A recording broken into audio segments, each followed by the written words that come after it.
Bienvenidos, ya estamos aquí, por fin, el primer programa.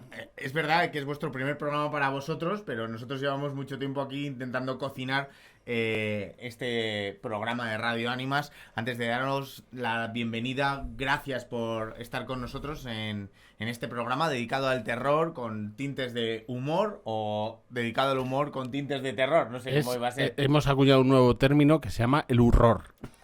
Es un programa de horror. Es porque básicamente no sabemos qué va a pasar aquí en este podcast.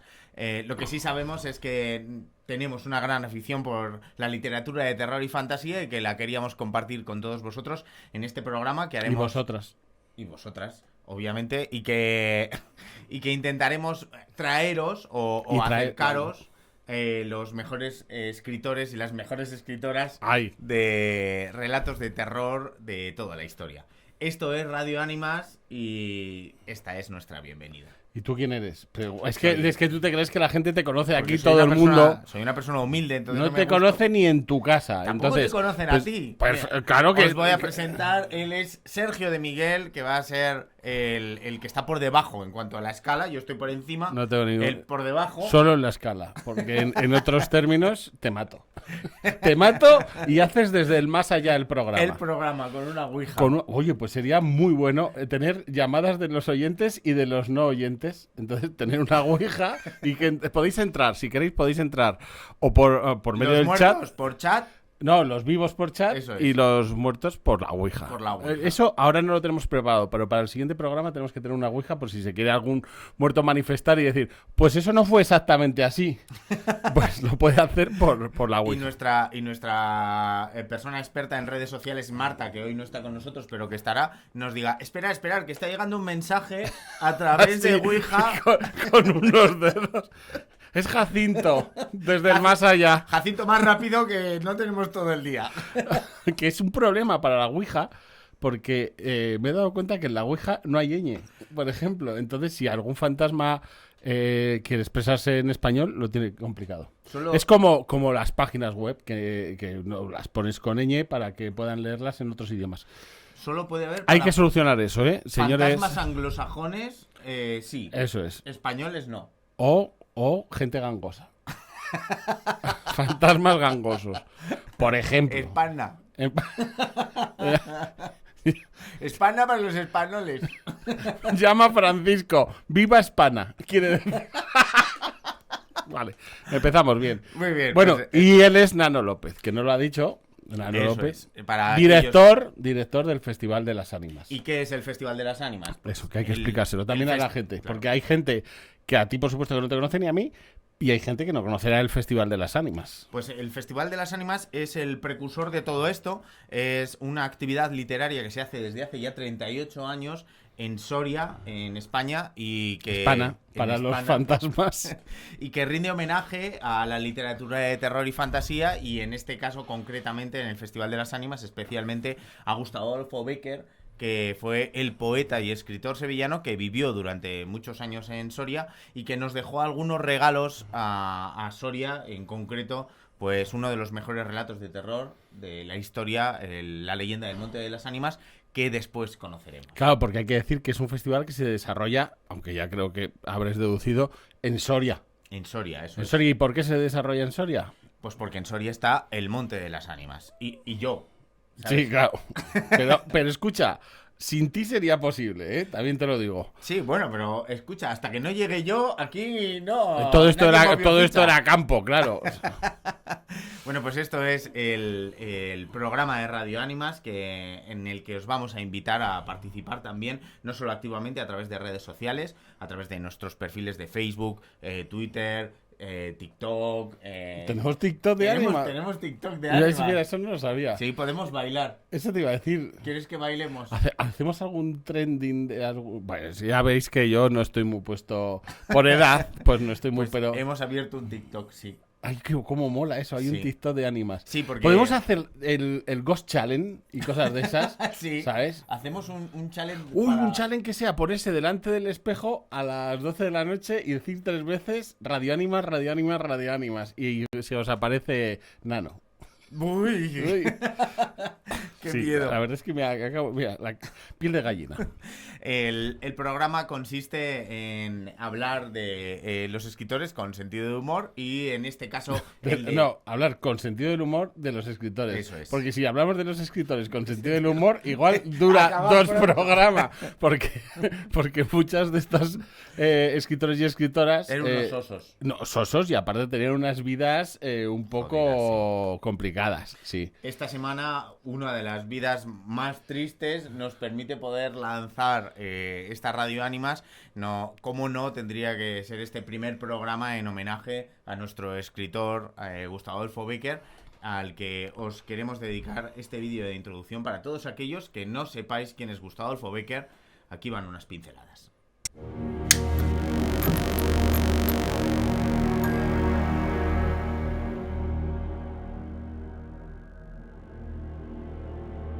Hoy descubrimos algunos secretos de nuestro escritor favorito, el poeta romántico Gustavo Adolfo Bécquer. Para empezar, él no se llamaba así. Su nombre era Gustavo Adolfo Claudio Domínguez Bastida. Bécquer lo utiliza su familia de pintores para recordar otros tiempos cuando el apellido fue sinónimo de prestigio. El primer Bécquer fue el alemán Heinrich Bécquer, mecenas de la Giralda del siglo XVI y cuyos hijos Miguel y Adam están enterrados en la Catedral de Sevilla. Cuando el pintor José Domínguez Bécquer, el padre del poeta, nace en 1805, nada queda de la gloria de su apellido, aún así lo usa para firmar sus retratos. Junto con Joaquina Bastida tienen 8 hijos. Por desgracia, la pareja muere por enfermedad antes de cumplir los 37 años y los pequeños Valeriano y Gustavo quedan huérfanos y solos, siendo acogidos por su tía María Bastida y Manuela Monejay, una burguesa de origen francés que tiene una nutrida biblioteca en su casa, donde Bécquer se encierra día y noche leyendo a escritores clásicos y contemporáneos. Allí descubre a Lord Byron, Víctor Hugo, Heinrich Heine, Zorrilla, Walter Scott, pero especialmente William Shakespeare y su Hamlet. Se ve representado en aquel triste príncipe huérfano que habla con el fantasma de su padre y lo influenciará literaria y humanamente. Sin embargo, Gustavo dista mucho de ser el personaje elevado de la obra de Shakespeare. Intenta estudiar pintura, pero abandona y a duras penas consigue terminar enseñanzas medias. Su tío Joaquín se desquicia con el joven Gustavo. Tú nunca serás un buen pintor, sino un mal literato. Le gusta la ópera italiana y junto con sus amigos Nombela y Campillo, compone versos para publicarlos en Madrid. Allí llegan en 1854 con apenas 18 años y 30 duros de su tío el pintor. La revolución industrial ha transformado la ciudad y le sorprende la Vicalvarada de 1854. Campillo enferma durante el viaje y al cabo de unas semanas tiene que regresar a Sevilla. Además, las envidias hacen que discuta con Gustavo y no vuelven a verse hasta prácticamente los últimos días de vida del poeta. Narciso habla así de su antiguo amigo. Inculto y letrado, lo que sabes es gracias a mí. Empieza por aprender a lavarte, guarro. Bécquer malvive escribiendo en revistas y firma alguna comedia, zarzuela y ópera con nula fortuna. En 1856 dirige la ambiciosa empresa Historia de los Templos de España. Es recibido incluso por Isabel II, que sufraga el proyecto, pero su primer y único número, Toledo, le supera. Las numerosas visitas servirán, eso sí, de inspiración para dedicar a la ciudad 4 de sus leyendas: la Jorca de Oro, el Cristo de la Calavera, el Beso y la Rosa de Pasión. Toda su actividad literaria se interrumpe en 1858 cuando cae gravemente enfermo. Sea tuberculosis o más probablemente sífilis, será una dolencia que lo acompañará toda la vida. Así conocerá en Madrid al especialista de enfermedades venéreas don Francisco Esteban Ayllón, un cirujano sangrador de dudosa reputación que vende crecepelos en su consulta y que acabaría huyendo a Noviercas. El doctor trata su enfermedad y así conoce a su hija, Casta Esteban, con quien Gustavo iniciaría una tormentosa relación. Bécquer publica en El Contemporáneo. ¿Qué es poesía? Dices mientras clavas en mi pupila tu pupila azul. ¿Qué es poesía? ¿Y tú me lo preguntas? Poesía eres tú. Pero Casta tiene los ojos negros. El poema, como tantos otros, está dedicado a su verdadero amor, que sí tiene unos hermosos ojos azules, la cantante de ópera e hija del organista real doña Julia Espín.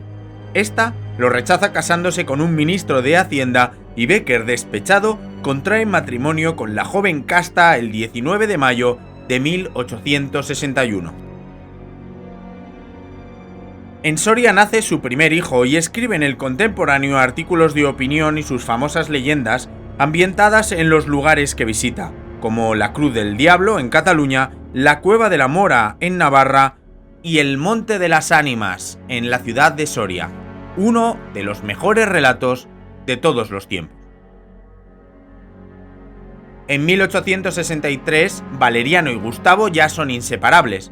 Viajan al Moncayo para tratar su enfermedad. Allí descubren un templo descanonizado y convertido en fonda por la desamortización de Mendizábal, el monasterio de Veruela. Allí siguen su correspondencia con El Contemporáneo y escribe 9 cartas con el título Desde mi celda. He aquí hoy por hoy todo lo que ambiciono. Ser un comparsa en la inmensa comedia de la humanidad y, concluido mi papel de hacer bulto, meterme entre bastidores sin que me silben ni me aplaudan, sin que nadie se aperciba siquiera de mi salida. Pese a trabajar en un periódico progresista, Gustavo es conservador. Entabla amistad con Luis González Bravo, entonces presidente del Consejo de Ministros, que, prevaricando, contrata al poeta como censor de novelas. Bécquer abandona El Contemporáneo. Tiene a su segundo hijo con Casta, pero la alegría nunca fue un huésped que deshiciera su maleta en la casa de los Bécquer, y estalla en 1868 la revolución conocida como la Gloriosa. Gloriosa para los liberales, pero desastrosa para Bécquer, que quiere publicar sus poemas y deja al ministro sus únicas copias. Los revolucionarios queman la casa del político y este huye a Francia con la reina.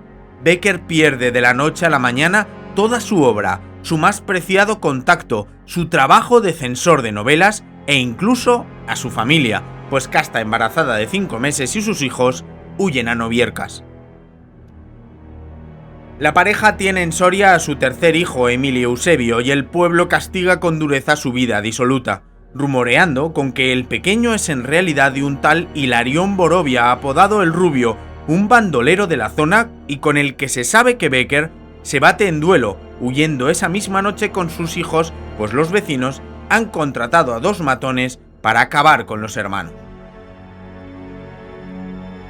Regresa a Toledo, donde repite de memoria sus rimas, y en 1870 el editor Eduardo Gasset nombra a Gustavo director de una nueva publicación, La Ilustración de Madrid. Allí Bécquer incluye a su hermano y mejores amigos en nómina, pero una vez más, y casi como una maldición recurrente, cuando parece que sus problemas van a terminar, muere repentinamente de infección de hígado su hermano un 23 de septiembre de 1870. La tristeza y la enfermedad asedian a Gustavo Adolfo Bécquer, que, sin esperanzas, sale en carruaje una fría noche en plena nevada en Madrid. Su salud se deteriora y, arruinado y tan solo acompañado por sus más íntimos amigos, muere la tarde del 22 de diciembre de 1870, mientras, a la misma hora y en su Sevilla natal, un extraño eclipse total de sol sorprende a la ciudad que le vio nacer. Y como Hamlet, con su "El resto es silencio", sus últimas palabras serían el epitafio perfecto al romanticismo de un poeta que tuvo una vida nada romántica. Todo mortal.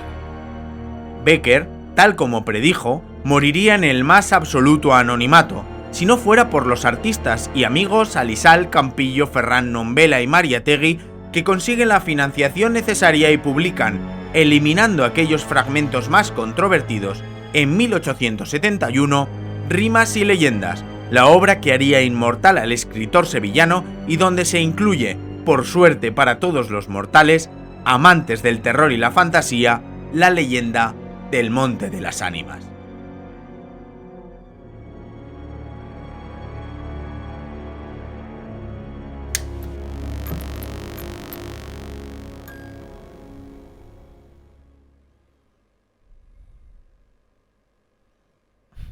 aquí voy a hacer un alarde de sinceridad y no estoy acostumbrado, y tú menos, porque... No, perdona, me acabas de llamar mentiroso a la puñetera cara. Escucha, empezamos mal el primer programa. ¿Has visto qué pinceladita vamos a empezar? Pues que he de reconocer que organizando un festival en torno a la figura de Gustavo Adolfo Bécquer, había un montón de cosas de Bécquer que no sabía hasta este programa. O sea, hasta que no me puse a hacer deberes. La primera, la más curiosa, que a lo mejor cuando lo estábamos investigando nos quedamos un poco, que es la de el nombre real de Gustavo Adolfo Bécquer. Que no se llamaba Bécquer, el tío, digo, toda la vida engañado. Vaya. O sea, yo me imagino el director de la carrera de Rock in Rio de Madrid que no sepa quién es Queen. Pues yo con lo mismo con Gustavo Adolfo Bécquer. Además, me hace especialmente gracia que venía de los Baker, ¿sabes? De los panaderos. Los Baker se van a Sevilla y son los Beque. Los Baker. Los Beque. Los Boris Becker. Boris Beque. Los Boris Becker de toda la vida. Y el nombre lo cogen porque tenía cierta notabilidad en Sevilla. O sea, si tú te apellidas López en Sevilla, pues no eras importante. Pero si eras de la familia de los Becker, pues prácticamente digamos que tenías quizás un poco la vida más fácil. Sí, además pues, es más aristocrático el apellido, y teniendo en cuenta pues, lo que veíamos en el vídeo, que esa historia que ellos financian la construcción de la Catedral de Sevilla, o sea, que era gente posible, que no es lo que luego pasa con la familia de Gustavo Adolfo, que cuando ya llega a su padre, de esa fortuna ya no queda absolutamente nada. No, porque de hecho el padre, que es un buen pintor, es un pintor que además el modo en el que es pintor también va a influir un poco en la vida de Bécquer, porque él es costumbrista, pinta las situaciones y a las personas, los oficios de la ciudad de Sevilla, y esa necesidad de capturar el folclore de la ciudad, en este caso, pues yo creo que va a impregnar un poco a sus hijos, aunque no los pudo disfrutar en vida mucho tiempo, porque realmente Valeriano se convierte en un gran pintor costumbrista y Gustavo se convierte en un escritor de leyendas, que no es más que cuentos sobre el folclore popular y sobre la cultura popular de cada una de las ciudades que visita. Desde luego una familia de artistas esa, quiero decir, sí, porque tío. El padre, los hijos, de los otros hijos, ¿sabemos algo de los hermanos Bécquer? Los hermanos Bécquer. Sí, se sabe, bueno, no se sabe mucho, pero se sabe que dos emigraron a Cuba. En una época en la que era muy habitual emigrar, sobre todo a Estados Unidos y América Latina. Cuba era un lugar donde se podía prosperar muchísimo porque en un momento dado se independiza Haití y los productores bueno, aquí voy a meter una chapa, pero bueno, es un momentito. Pero los productores de azúcar ven que sus plantaciones de pronto tienen una gran línea de exportación que antes no tenían. Y hay un montón de españoles que viajan para allá a hacer fortuna. Hay dos de los hermanos, no el más mayor, porque el más mayor se queda a trabajar en los astilleros, pero los dos siguientes sí que se marchan. Hay otros dos que mueren y luego está Valeriano Gustavo. Se sabe que hay dos hermanas, pero de ellas no se tiene conocimiento, porque además cada uno fue a una familia distinta. La suerte, de nuevo, entre comillas, de Gustavo y Valeriano es que tras la muerte... Juntos. Eso, es que fueron juntos a la casa de Manuela Monejay, que es la aristócrata francesa que tenía una nutrida biblioteca, sobre todo de poesía y de románticos, que era lo que en aquella época pues estaba en auge, ¿no? Con los recién muertos Lord Byron, Henry Heine, y entonces se empapa un poco de toda esa literatura. Hay que decir una cosa que os lo voy a decir por si acaso... tanto se le ve, ¿no? Pero por si acaso hay alguien que las apariencias le pueden confundir. Es idiota. Ni Nano ni yo, o sea, somos historiadores. Somos, lo has dicho tú, dos imbéciles haciendo un podcast de Nos faltan terror. Las gafas, joder, es verdad. Sí, es que cuando te oigo hablar... Hombre, esto está investigado, no es que nos lo vayamos inventando sobre la marcha. Lo que pasa es que, bueno... Pues, lo hemos preguntado al ChatGPT y nos la... Molaría, ¿eh? Ostras, pues vamos a hacer luego un programa programa de ChatGPT. Pero, no quiero decir, son datos que nosotros hemos investigado, que está, pero vamos, que nosotros aquí no sentamos cátedra. Lo digo antes de nada, ya poniendo la venda antes de la herida de cuando nos pongáis en... si alguien quiere comentarnos y si en algo estamos errados o alguien sabe algo más de la historia de Gustavo Adolfo Bécquer, pues por favor que nos lo comentéis en el chat, porque como hemos dicho, nosotros también aprendemos con este programa de podcast, ¿sabes? Muchas de las cosas que hemos investigado, pues lo que decías tú, no teníamos ni idea. Y luego hay muchas otras que son elementos que realmente no están fundados, es decir, que pueden generar controversia, que dentro incluso de las fuentes que hemos ido a investigar, pues ha habido personas que opinaban una cosa y otras personas que opinaban lo contrario, teniendo todos ellos documentación sobre los escritores. Hablaremos luego después de los Borbones en pelota o ¿sabes? Es mi tema favorito. Queda muy raro decir esto, pero...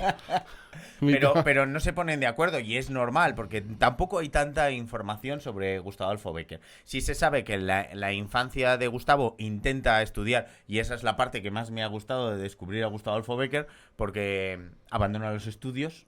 Sí, claro, lo cual te acerca mucho más a la figura de Gustavo Adolfo. Y a ti también. Ya, bueno, yo he intentado remontar luego con más edad. Es verdad. Pero él termina a duras penas la educación obligatoria, el colegio, sorprendentemente, vamos a hablar durante todo el... Escribía leyendas con 2 sedes. Gustavo Adolfo. No, pero fíjate que es una persona que no sigue su proceso de educación y sin embargo es una persona que tiene mucha cultura, ¿no? Porque escribe verdaderamente bien ya desde pequeño. Se marcha a Madrid con tan solo... Perdona, que te corté. Sí. Y porque en la casa de Mordecai es donde se empapa porque ella sí que tenía una biblioteca muy extensa. Eso es. Y allí puede empaparse de todos esos libros que luego le influyen tantísimo a la hora de escribir y de hacerse escritor. Lo importante que es la lectura, chavales y chavalas. Eso. Y ver podcast también es importante. Importante. No vaya a ser que ahora digáis, pues dejo de ver este programa y me voy a poner a leer. Hay momento para todo. Hombre, claro, escucha. Se puede hacer de todo. De hecho, ved primero este podcast y luego leed para ver si todo lo que decimos es verdad. Eso es. Seguimos. No solo se empapa de la gran literatura y de la prosa de los mejores escritores, sino también yo creo que hay una parte en la que él se siente identificado con algunos de los personajes que lee, ¿no? Especialmente con Hamlet, ¿no? En aquel personaje huérfano de padre que vive errante y que tiene una muerte triste y melancólica. Bueno, le va a acompañar... Y que se venga de todo el mundo. todo el mundo. La parte de vengarse no la llevó bien, ¿eh? No, bueno, no la llevó muy bien. Bueno, pero lo de ir a contracorriente sí. Sí, pero era más... Era buenazo, Bécquer. O sea, Era muy divertido. Eso no bueno, aparece. Las risas que te has echado Hombre, tú con Gustavo Adolfo, los chistes que contaba de gallegos. Para empezar, era sevillano. Y normalmente, claro, cuando se habla de su poesía, se suele tener un timbre muy castellano, Es ¿no? verdad. Muy soriano. Claro. Dice, ¿qué es poesía mientras clavas tu pupila azul en mi pupila? ¿Qué es poesía? Y tú me lo preguntas. Poesía eres tú. Pero ese no era el tono con lo que lo decía él. Bueno, no lo sabemos. No, es Sí, el pero tono de un sevillano intentando ligar en la Feria de Abril. Ese es el tono. ¿Qué es poesía? Dice, mientras clavas tu pupila en mi pupila azul. Escucha, ¿qué es poesía? ¿Y tú me lo preguntas? Pues sí eres tú, niña. Eres la persona que peor imita acentos. O sea, hay una... Lo sabes, además. No te pueden denunciar por apropiación cultural, porque lo que has hecho ahora es gravísimo, ¿sabes? Pero no te pueden denunciar porque no se sabe, no hay cultura que hable así. Hay vascos que dicen, nos estaban imitando. Claro, es la cosa más rara que he visto, pero sí, te he entendido que tenía, a lo mejor, porque también nos van a decir, perdona, pero yo estuve con Gustavo Adolfo y no tenías acento. Pues lo pero dirá muy mayor, porque claro, ya... Pues puede ser una exnovia de Gustavo Adolfo. La sobrina de Gustavo Adolfo Bécquer, ¿Sí? la hija de Valeriano, escribe sus memorias y habla de lo que recuerda de su padre y de su tío, y decían que eran 2 personas muy cariñosas y muy divertidas. Y otro dato para que decir que era un bromista.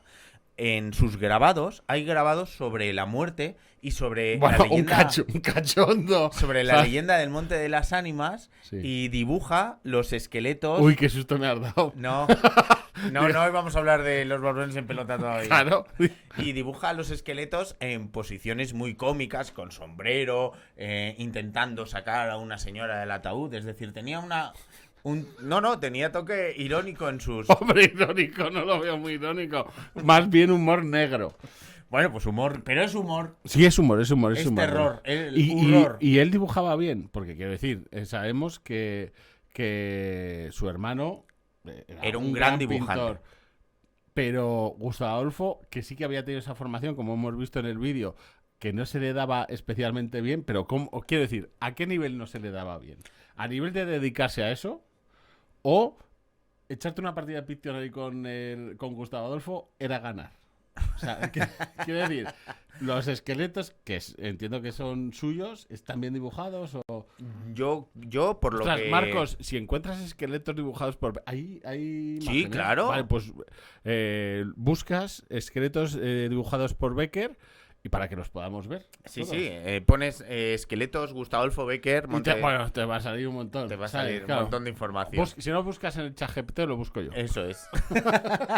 Pues él tiene dibujos desde tierna infancia en el libro de cuentas de su padre, Bueno, donde le tenía que hacer una gracia al padre. lo eso. hereda, porque claro, hereda las cuentas los hijos, y entonces él... Pero escucha, perdón. Es que, claro, Tienes es que interrumpirme porque... Claro, porque hay humor en todo lo que me dices. Claro. Los Baker, que eran. Que no tenían muchos Ma- posibles.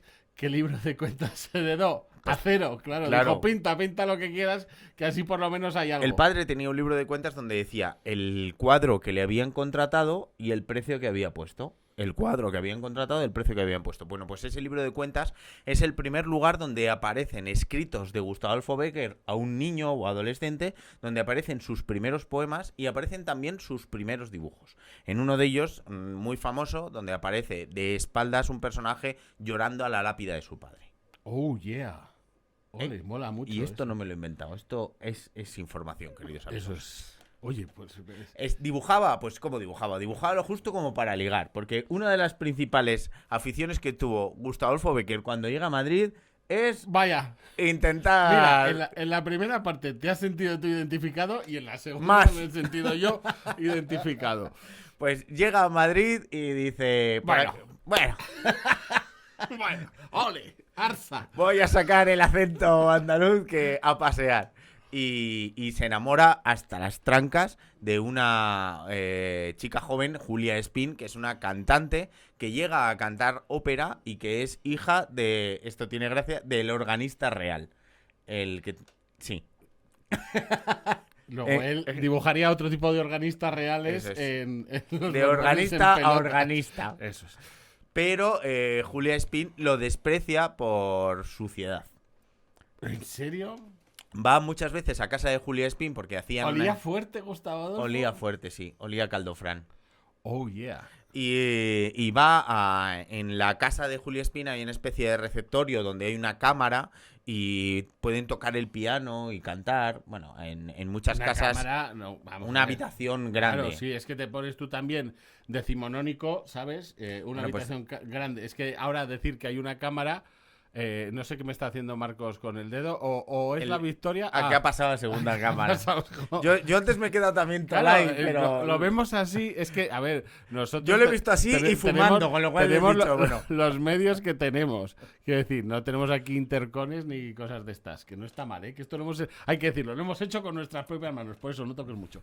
Pero claro, de repente vemos a Marcos así, que digo, pues no sé si ha ganado el Betis o... o qué ha pasado. Perdón, sí. Cámara. Sí, Habitación la grande. Habitación grande, no una cámara que tuvieran ahí una... de Entonces vigilancia. va allí a escuchar cantar a Julia Espín y a ver si se la calza y... Muy bien, muy y- bien.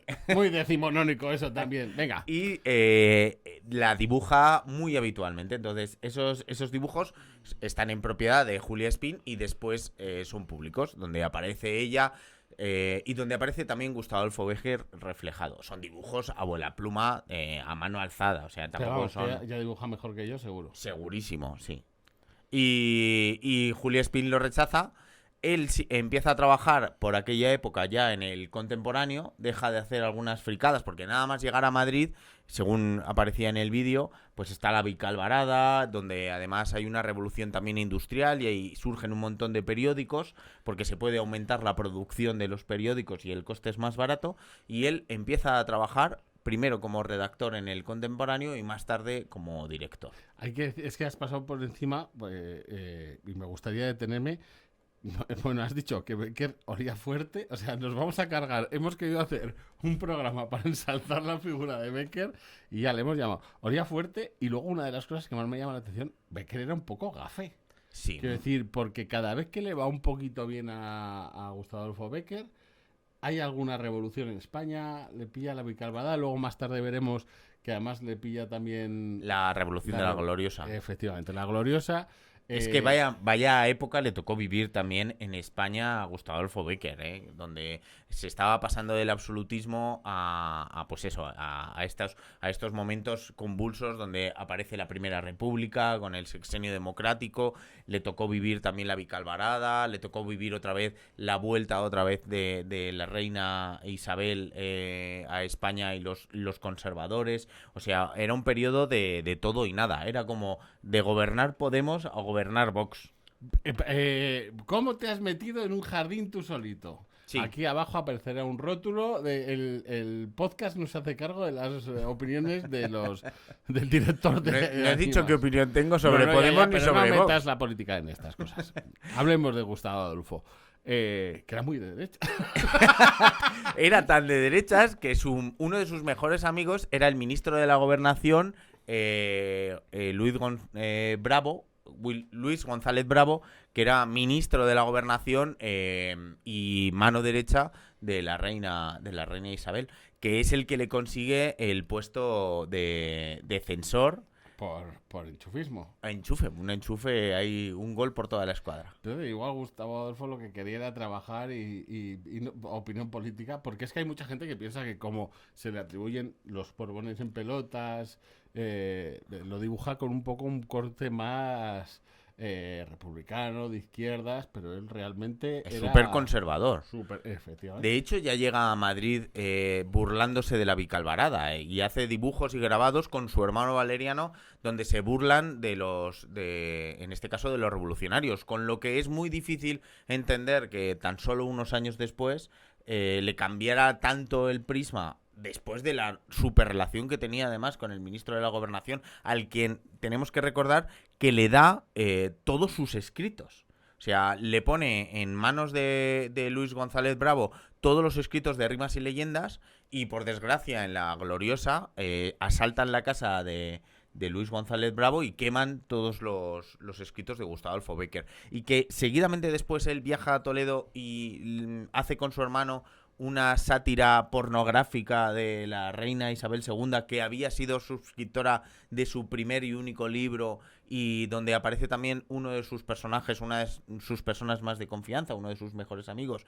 Pues es muy raro entenderlo. Yo creo que mi opinión es que quizás haya habido personas que, claro, la figura de Gustavo Adolfo Bécquer vendía mucho, sobre todo después de su muerte, y vincular una revista o unas publicaciones, son 150 dibujos en acuarela, y vincularlos a la figura de Gustavo y de Valeriano, pues podía tener mejor venta que no vincularlos a una persona desconocida.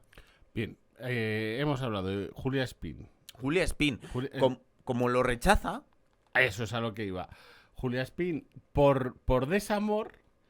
Bueno, por desamor y porque tenía a lo mejor una pequeñita enfermedad que era la sífilis, porque siempre se habla de la tuberculosis de Gustavo Adolfo Bécquer, pero a lo mejor eso se quiso un poco adornar y no era tanto tuberculosis como sífilis que había contraído, precisamente a lo mejor por ser un poco... manirroto. No, y guarro, hay que decirlo. En aquella época la sífilis es como el SIDA del siglo XX, entonces no estaba muy bien vista. La sífilis se vinculaba pues sobre todo pues a una mala vida. Escucha, es que no la coges por la calle, claro, de una ráfaga de aire. No es que te dejes una puerta abierta y te dé un mal aire y coges una sífilis. Creo que la sífilis... es por transmisión sexual. Correcto. Y había Porque- mucha sexualidad en Gustav Adolfo Becker, así Correcto. que la Pero- cogió. Pero esto le lleva a visitar a Un médico. Un médico. Y es un médico sangrador.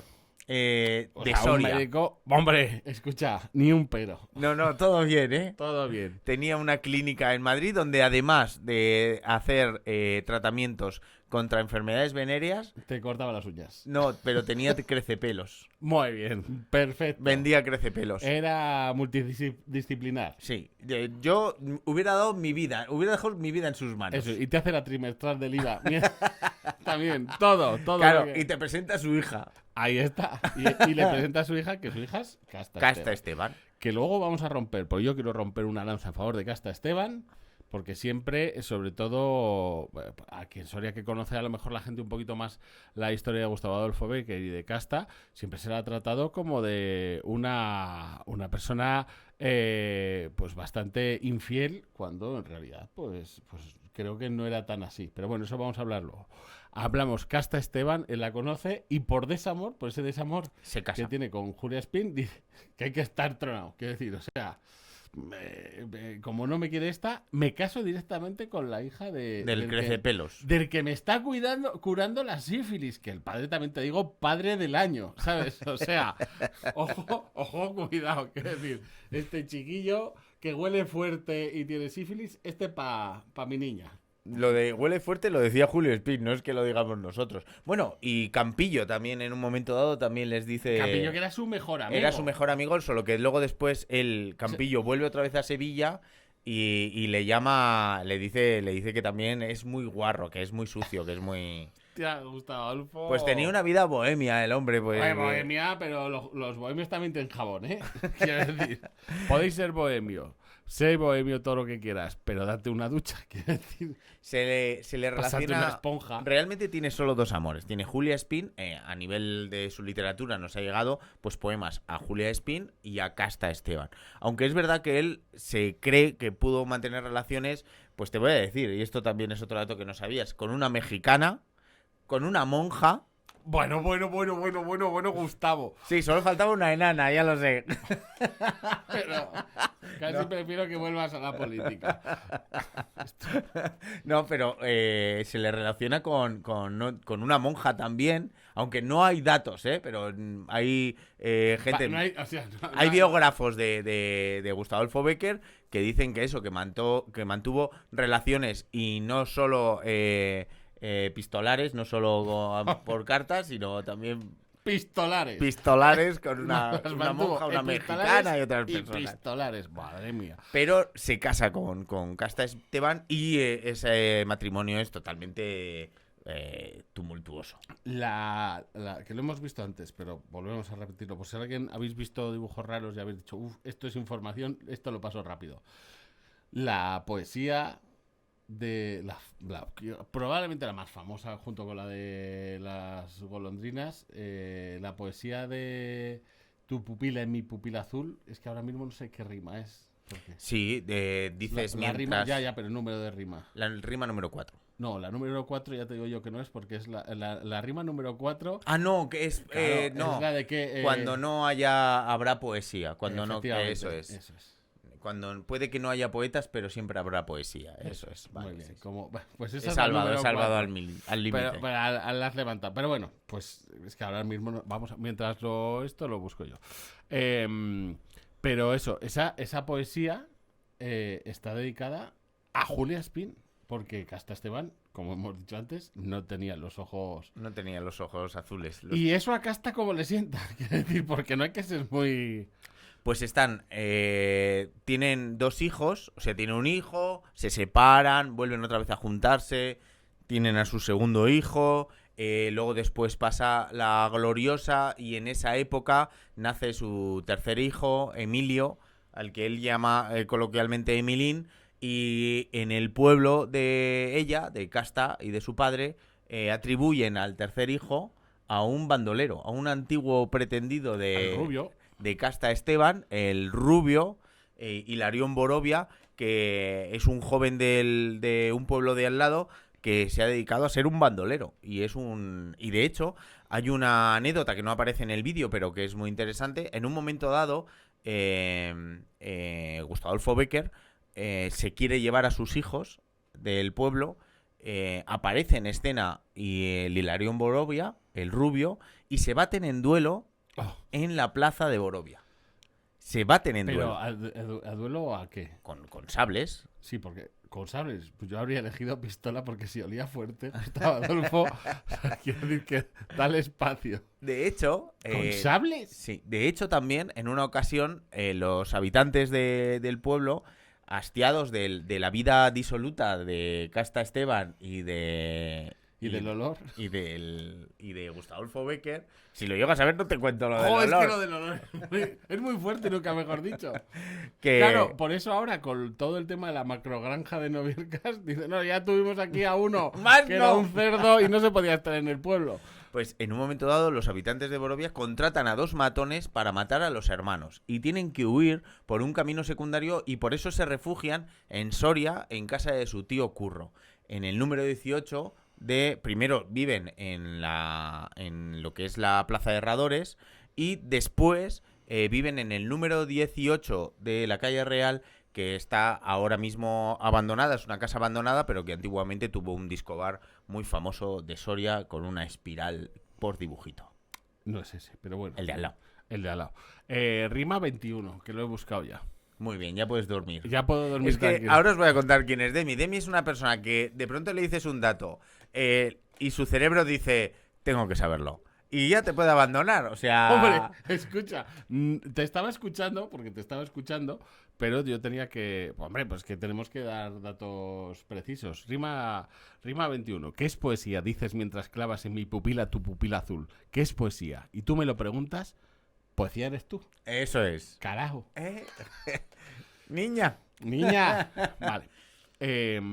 Decías, se bate en duelo. Una de las cosas que me he quedado loco. Su tío Curro vive también en Soria. Sí. Pero ¿y por qué? Bueno, pues ahora te voy a poner a prueba y me vas a mirar con... Por favor, si puedes hacer zoom a los ojos de Nano, que me va a decir, corta esto, pero ¿por qué no se va con su tío cuando mueren sus padres?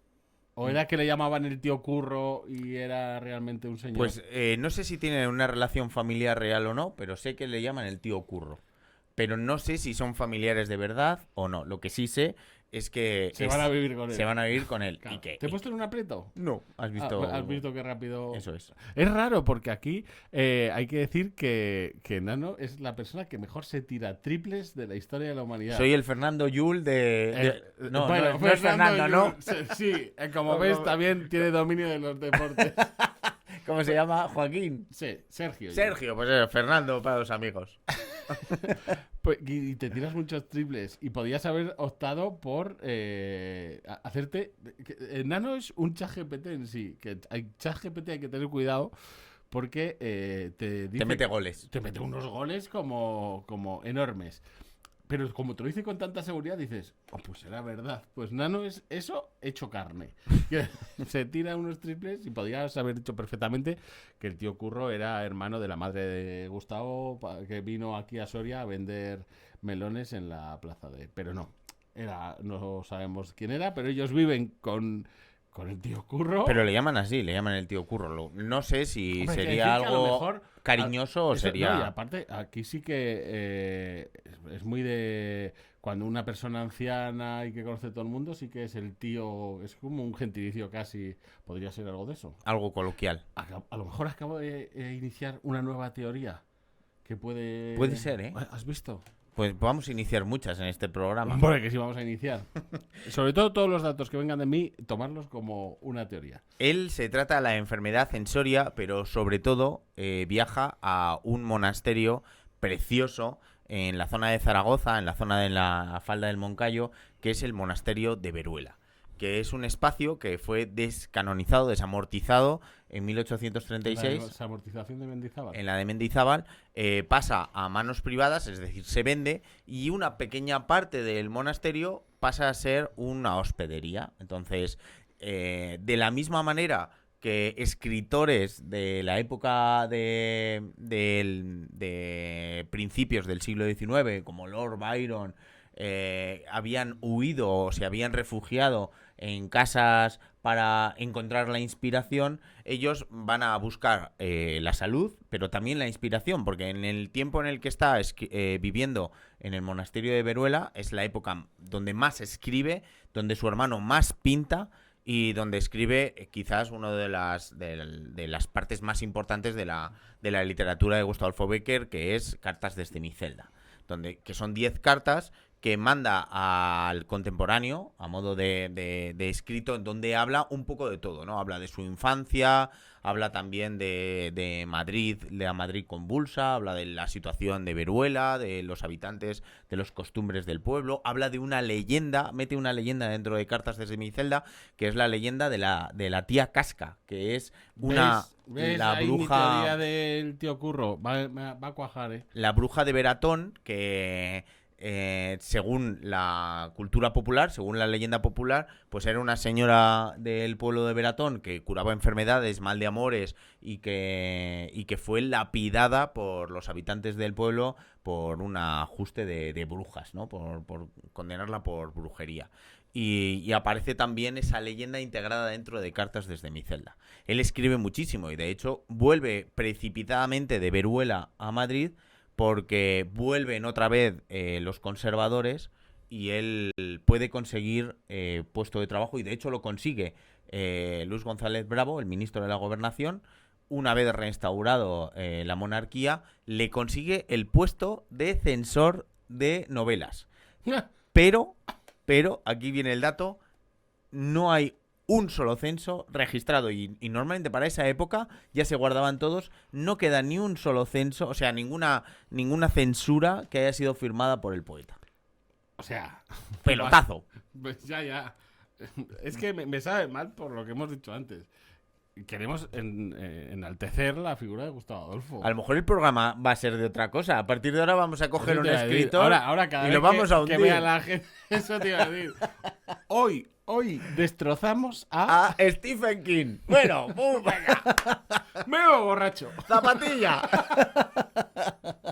En fin. Estábamos hablando de las cartas desde mi celda. Él va a Veruela para curarse esa tuberculosis oficial, que tuberculosis es la enfermedad de los poetas. Eso iba a decir.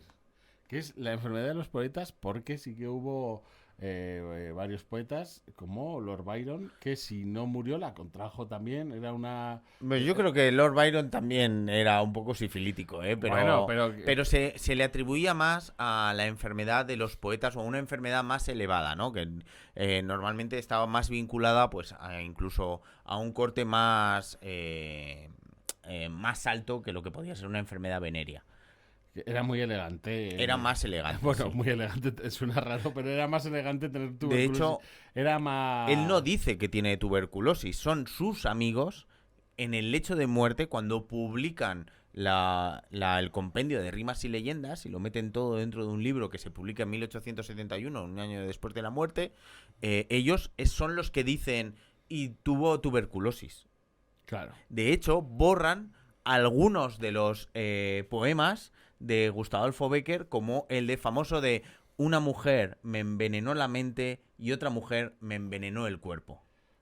Oh, yeah. Ay, esto me ha encantado. O sea, porque esto es una tarea que esto ahora vamos a contar, que te puse pendiente de qué poemas se censuraron. Porque siendo el censor, no censura nada. Y acabó censurado. Pero acabó censurado porque los amigos consideraron que a lo mejor que se metía en jardines. Sí, entonces vistieron esto hablaremos luego, pero vistieron un poco la vida de Gustavo Adolfo Bécquer, que era un perfecto desconocido, y la vistieron de una manera más noble, más elevada. No solo ellos, también Valeriano, que dibuja a Gustavo Adolfo Bécquer en ese cuadro espectacular donde si ves una fotografía de Gustavo Adolfo Bécquer y ves el cuadro de Valeriano, le hizo Photoshop, le hizo foto para el Tinder. Sí.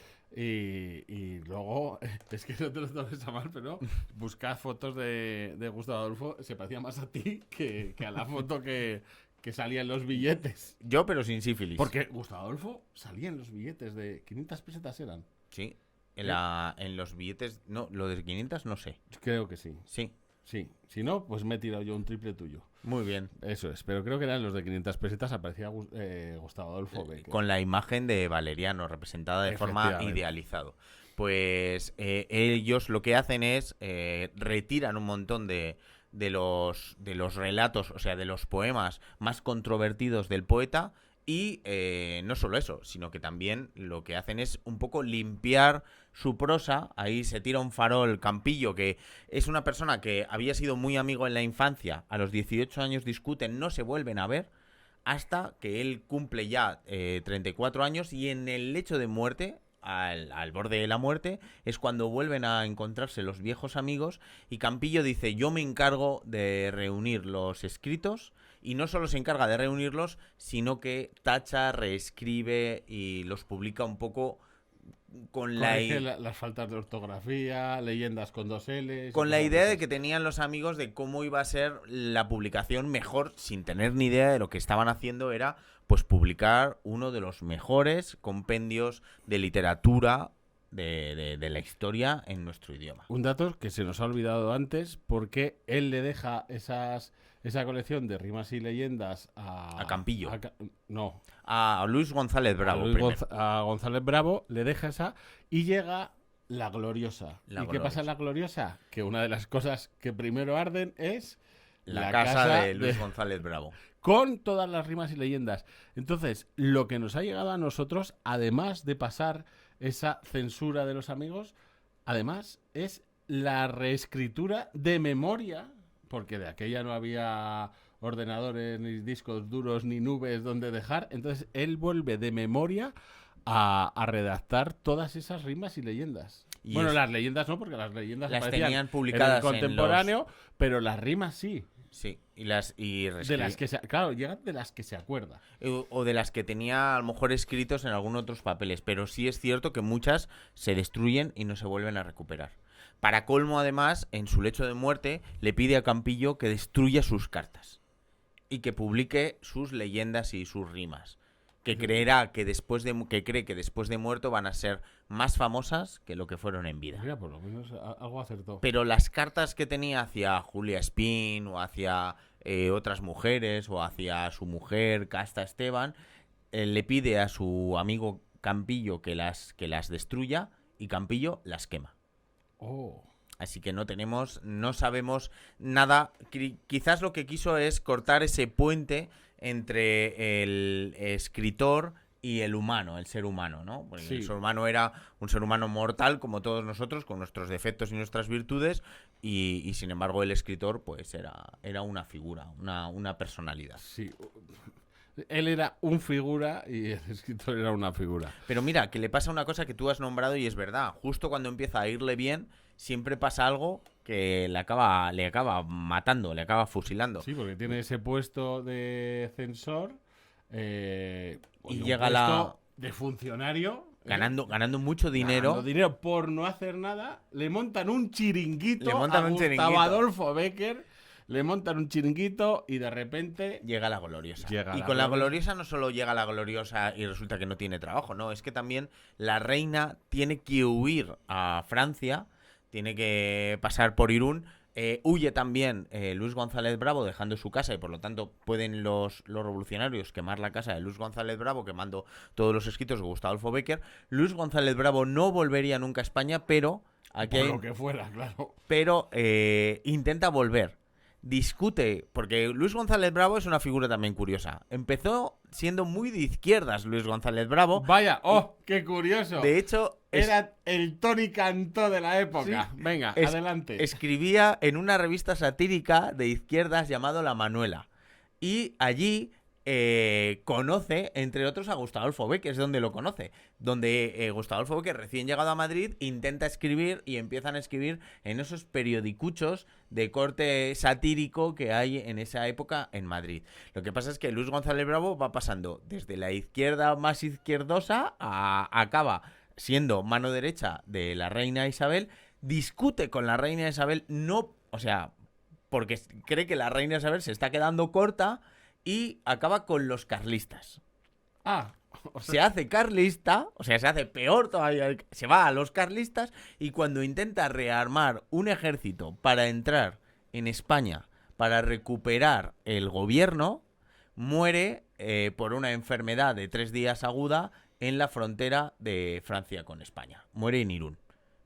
Pero estaba intentando, de hecho, 2 días antes se había reunido con carlistas para formar un ejército que pudiera entrar en España y llegar a Madrid para volver a recuperar el gobierno. Ojo. Qué ficho, ¿eh? Ya te digo. Ahora sí, es el momento de los Borbones en pelotas, porque estamos hablando de revistas satíricas. Estamos hablando de la reina Isabel. Está todo llamando a esos escritos que no se sabe si pertenecían a Becker, a los hermanos Becker o no, que son los Borbones en pelotas. Para la gente que no lo conozca, por un poco en contexto. Los Borbones en pelotas son unas publicaciones que son 105 pinturas en acuarela, que más o menos se les confunde o se les atribuye a Valeriano por la similitud de los dibujos que utiliza a mano alzada con los que aparecen representados en los Borbones en pelota, y porque un poco el estilo era más o menos parecido, pero también porque se firman con un seudónimo, S-E-M, Sem, que era un seudónimo que utilizaban antiguamente Valeriano y Gustavo cuando publicaban en las revistas satíricas de Doña Manuela. Pero claro, ese seudónimo pudo ser usado por otros escritores también. Para lavarse las manos, para decir, bueno, si vienen mal dadas... ¿Por qué? Porque es que, fíjate, estos dibujos van filtrándose a través de diferentes medios desde 1870, que entonces estaba la Gloriosa, con lo cual había un corte liberal, no conservador, hasta 1872, cuando vuelve otra vez la reina Isabel. Entonces, imaginaros que de pronto alguien dice... ¿De quién son estos dibujos? Cuando vuelve la reina Isabel II, nadie querría hacerse titular de la propiedad de grabados donde aparece la reina Isabel II siendo pues en posiciones sí, es que iba a decir, estas son imágenes que no podemos... Son pornográficas. Es que no podemos ponerlas aquí, que solo las pondríamos, pero las podéis buscar, porque hasta ahora el algoritmo de YouTube no dice nada de incentivar a la búsqueda de que esto es cultura. Esto es cultura. Son unas imágenes que las estamos viendo, las podemos describir, donde en un sofá, en una de ellas, está la reina Isabel II, pues con uno de los coitando con uno de los ministros muy explícitamente, y además la acompañan de una poesía, que la poesía sí la podemos leer, que es Carlos, Carlos, yo te espero, yo lo espero de tu hidalgo corazón, métemelo sin dilación, que por joder me muero. Escucha. Por lo menos rima. ¡Hombre! La rima hay que valorarla. Sí. Y decir que, bueno, pues también si hay alguien que nos está viendo, porque esto como al ser global, si nos está viendo a lo mejor de los amigos de LATAM que nos estén viendo, decir que la reina Isabel II aquí en España, la verdad es que fue una época vida alegre. Fue un todo bien. Sí, la reina Isabel II, y esto sí que es históricamente está demostrado. Tuvo un montón de amantes. Muchísimos. Menos su marido. Entonces, claro, la rumorología invitaba también a que se le representara en esas circunstancias. Pero claro, llega 1872, vuelve otra vez la monarquía. ¿Quién se hace propietario? ¿Quién dice que va a firmar esto? Y de pronto hay ciertas personas que dicen, fueron los Becker, que llevaban 2 años muertos ya. Pues no lo sé. Quizás fueran los Becker y que acabaron abruptamente su relación con Luis González Bravo y que después lo quisieran ridiculizar de esa manera. Pues no lo sabemos, pero lo que sí sabemos es que los hermanos eran muy conservadores y que toda su vida la habían dedicado, además, si habían hecho satírica, era sobre el bando contrario, con lo cual es bastante raro. Esto es que estoy viendo. Esa es muy buena. Ese es Luis González Bravo. ¿Cuál de los dos? Los dos, el pequeñito y el grande. Es que esta imagen, os la voy a describir, está en el trono real, un ministro sentado, sobre él desnuda la reina Isabel II, y la reina Isabel II tiene un cetro en la mano que no es exactamente el cetro real, es el de González Bravo. Eso es. ¡Olé! ¿Qué decir? Bueno, lo pintó una. Si lo pintaron, le pusieron un buen miembro porque era un amigo. Escucha, pero muy amigo, quiero decir. Tela. Pues no se sabe, y de hecho hay gente que opina que Sem eran los hermanos, hay gente que dice que Sem eran los hermanos Becker, pero que también había otras personas que también firmaban, y también los hay que dicen que no hay datos para poder poder decir si realmente los hermanos fueron responsables de estas publicaciones. Sí que es verdad que se hizo eco recientemente, además, a raíz de recuperar estos grabados, que la autoría era de los hermanos Becker, pero no se puede tener constancia. De la misma manera que muchos de sus relatos se sabe que tienen vinculación o que son muy parecidos a otros relatos históricos, pero que no hay una vinculación que se pueda decir, en algún momento Becker pudo leer este relato y lo copió. Como pasa, por ejemplo, en el de Cameron, en el relato de los amantes crueles, hay uno de los relatos que clavadito a la leyenda del Monte de las Ánimas. Que vamos a ver. Que vamos a leer a continuación. A continuación, os mantenemos un poquito, porque claro, es que encima nos ha tocado el primer programa, es nuestro tema. Igual con otros autores tenemos a los 10 minutos acabamos. A los 10 minutos acabamos. Duran más o menos por aquí los programas. Pero claro, hoy toca a Gustavo Adolfo Becker. Eso, él lee todas esas... él recopila todas esas leyendas. En alguna, como en esta, se parece a la de los amantes crueles del de Cameron, que aparece... ¿En qué se parece? Es que ahora yo ya lo sé, pero quiero que... Es que se parece mucho. Se parece mucho. En todo. Pero cambian los nombres. Bueno, quiero decir, aparece ella que es cruel y que le pide a su amante que vaya a un bosque, y él aparece muerto. O sea, quiero decir, pero lo demás... Pues obviamente es posible que haya sido casualidad, porque el de Cameron fue un libro prohibido. En 1530 se publica por última vez y luego desaparece de las bibliotecas porque la iglesia lo quema, ¿no? Sí que permanece en algunas bibliotecas privadas. A lo mejor en la de Mordecai. Pues no lo sé, pero puede ser. Y ahí lo lee y dice... Esto me lo guardo yo para... Y luego se vuelve a publicar de nuevo en 1876, 6 años después de la muerte de Gustavo Adolfo Becker. La única posibilidad que podría haber tenido eso, o que hubiera estado en manos privadas, que hubieran pasado, pero era un libro prohibido, con lo cual las personas que lo tuvieran tenían riesgo de tener una condena religiosa, y no eran palabras menores. Y la segunda opción es que algunos de los dibujos o grabados del de Cameron... como hay por ejemplo, ahora mismo expuestos en el Museo del Prado, de Botticelli. No, ahora sí que me tira un triple. Vamos a ver. Mira, a ver, yo creo que sí es Botticelli. Mientras tú sigue, para eso tenemos el ordenador.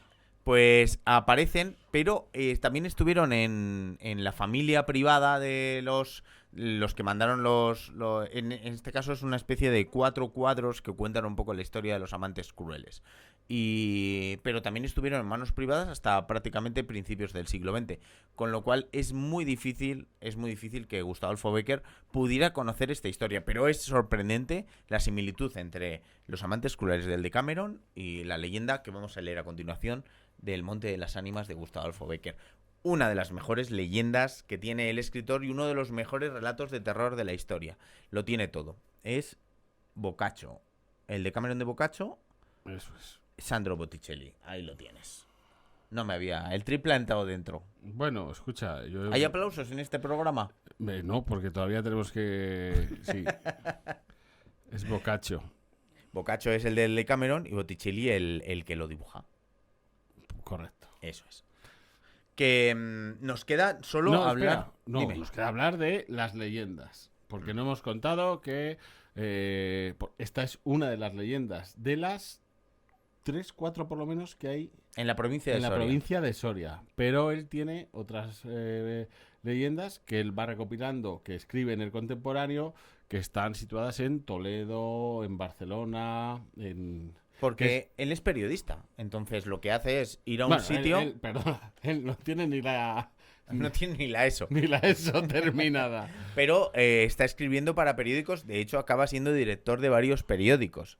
Lo que pasa es que él tiene un carácter como el de su hermano, de investigador, del folclore, de la cultura popular, y entonces allá donde va, pregunta a la gente y se hace eco de los cuentos y de las leyendas populares que hay en esa ciudad o en ese municipio o en ese entorno. Leyendas urbanas, en ese Eso caso. es. Él las viste desde tierna infancia. La primera leyenda que escribe es la de la venta de los gatos, que es una casa que existe todavía ahora mismo en Sevilla, que está semiderruida, que ojalá el Ayuntamiento de Sevilla tuviera bien poder recuperarla para la ciudadanía, porque es el protagonista de una de las primeras leyendas de Gustavo Adolfo Bécquer. O sea que si Gustavo Adolfo Bécquer viviera en nuestros tiempos, a lo mejor escribía la leyenda de Ricky Martin, el perro y la mermelada.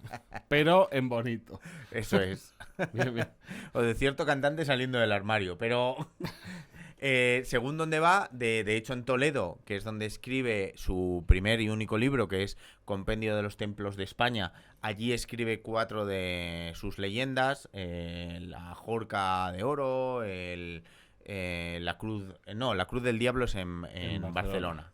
Eso es. En Navarra escribe otras tantas, en Zaragoza, en Veruela escribe también, y en Soria pues tenemos constancia al menos de Rayo de Luna, Los Ojos Verdes, Rayo de Luna, el Monte de las Ánimas y la Corza Blanca. Y la Corza Blanca, que podría ser... Podría ser soriana o no, que sí que hemos tenido corzos blancos aquí hace poco, hace un par de años, en las noticias salía ese corzo, al final es un corzo albino. Sí. Pero bueno, que si queréis leer más sobre Gustavo Pero Adolfo, sí que se escribió en la época en la que él estaba viviendo en el monasterio de Veruela y visitando Borovia por la familia que tenía y por sus hijos, así que pues era muy posible que a un lado o al otro del Moncayo escribiera también la Corza Blanca. al final sorianos y maños, primos hermanos, o sea que lo que es Bécquer es universal, o sea que lo hacemos para todo el mundo. No sé cuánto llevamos de tiempo. Marcos está despierto, sí, entonces no llevamos mucho. ¿Se ha despertado? Ahora ha hecho así como soy yo. La enfermedad sigue prosiguiendo en la vida de Gustavo. Sí, sigue avanzando, y de hecho cuando al final ellos vuelven de nuevo, cuando vuelven otra vez a Madrid, porque vuelven a contratarle en 1870 para ser director de otro periódico, y él va a colocar en ese periódico a todos sus amigos, a Lisal, a Campillo, a Valeriano, los va a colocar en el periódico, pero de nuevo otra vez la tragedia... Que era gafe, te lo digo. Era muy gafe, y justo cuando vuelven otra vez a ver la luz, Valeriano muere de 30 días de enfermedad muy dura, y al final el hígado no lo resiste y muere en septiembre de 1870 con 37 años. Claro, eso para Gustavo Adolfo, que había estado toda la unido vida a su hermano, o sea, porque no se separan en ningún momento. No. Desde que llega él a Madrid, al año siguiente llega Valeriano, y habían estado juntos toda la infancia. Se pegaron un año sin verse, pero luego después ya se hacen inseparables. Valeriano incluso también viene a Soria, dibuja, pinta esos cuadros, la capa blanca de Villaciervos, que aquí ya tiro yo de patria también. Esa capa blanca de Villaciervos que está muy documentada precisamente por las pinturas de Valeriano, que es esa capa típica que llevaban los pastores de esta zona de Soria, que es la única capa blanca que existe en la geografía española. Ahora vendrá alguien también en los comentarios y me pondrá algo, pero bueno. Pero sí, él desarrolla también muchísima pintura aquí en Soria. Sí, y para Gustavo Adolfo Bécquer es un palo bestial. Aunque sigue trabajando en la revista, en la Ilustración de Madrid, y de hecho en la siguiente todavía publica, aunque en la siguiente ya se pone que Bécquer está enfermo y que no va a poder, pero que muy pronto se recuperará, y no se recupera. Ya está muy afectado, y de hecho un 12 de diciembre, apenas 3 meses después de la muerte de su hermano Valeriano, hay una nevada de la leche en Madrid, y él sale en carruaje por el centro de la ciudad, por el Retiro, a pecho descubierto, o sea, sin abrigarse mucho.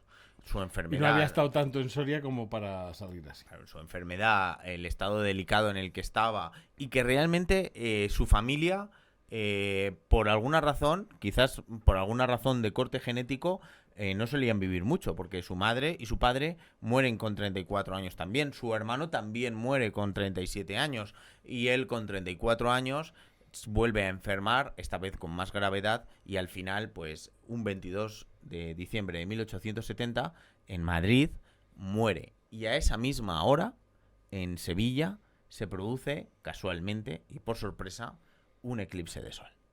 Pero eso hay datos documentados también. Sí, sí.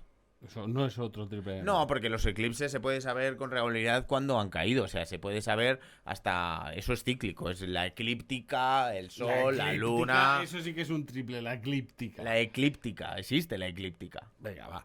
No. Pues eso se puede saber, se puede documentar perfectamente. Hay un eclipse de sol total en la ciudad de Sevilla a la misma hora que muere uno de sus poetas principales, Gustavo Adolfo Bécquer. Pero has dicho que salía una noche. El 12 de diciembre, unas semanas antes del 22 de diciembre, 20 días antes. Él muere, claro, o sea, el 10 22, 10 sí, días. 10 días. O sea, está 10 días enfermo, muy Eso malito, y luego dice... Sus amigos le acompañan en su lecho de muerte. Él le dice a Casado Alisal sus últimas palabras. Que es todo mortal. Todo mortal, con acento andaluz. Todo mortal. Y... Eso y bórrame los poemas. ¿O qué? Quítame los Ya, poemas. Ya sabes tú cuáles. Niño. Lo de la Niño. guarrilla, para Niño. afuera.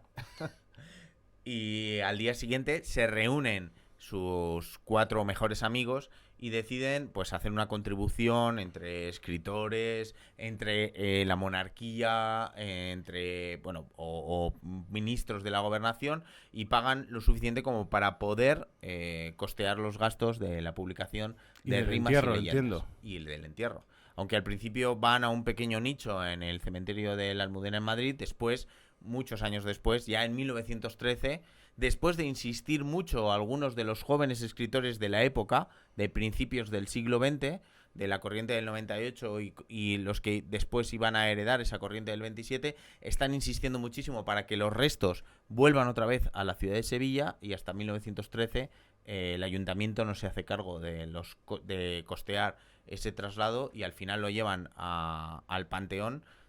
Primero un panteón provisional y ahora definitivamente ya descansan los restos en el Panteón de Ilustres de Sevilla, donde se les puede ir a visitar siempre en grupos reducidos y donde cada año miles de personas depositan ahí sus flores y sus poemas, que es uno de los detalles más bonitos que tiene la tumba de Gustavo Adolfo Bécquer, donde particulares anónimos pueden llevar sus poemas y sus escritos o sus cartas de agradecimiento al escritor, a modo de rendir tributo al poeta sevillano. Y que ahora olerá mejor que en vida. Se puede decir. Según lo que decía Tú Julián.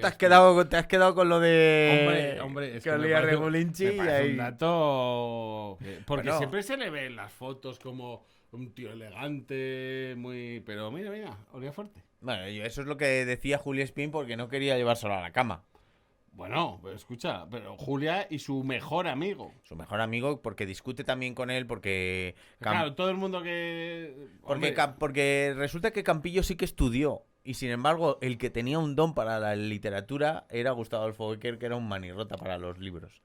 y para el dinero, y él se muere también como otro. Con una mano delante y una detrás. Que es algo que nos va a pasar muy habitualmente en todos los programas Por eso. de Radio Ánimas. Sí, vamos, no me da miedo escribir leyendas o historias de terror porque pues, no se gana la vida uno con los relatos de terror. Ahora, luego, Muere joven y deja un bonito cadáver. eso es, y luego hablarán de ti en un podcast años después.